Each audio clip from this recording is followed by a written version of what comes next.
Pwede bang maging totoo ako sa'yo? Mukhang nagulat si Camille. Baka sa mga mata nito ang kuryosidad. Bahagyang itinagilid ng dalaga ang ulo. Halatang natigilan ito sa kanyang tanong. Hindi ko inaasahan talagang nangyari last time. Pag-amin ni Camille. Tiningnang mabuti ni Patrick ang dalaga. Kaya nga gusto kong itamat manligaw sana, Camille. Matagal ko na tong nararamdaman. Unang kita ko pa lang sa'yo. Hinahangaan kita pero habang tumatagal parang mas lumalalim. At gustong gusto kitang mas makilala pa.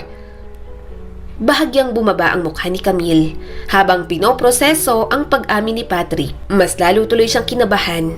Gusto ni Patrick na mabigyan ng chance. Bumuntong hininga si Camille.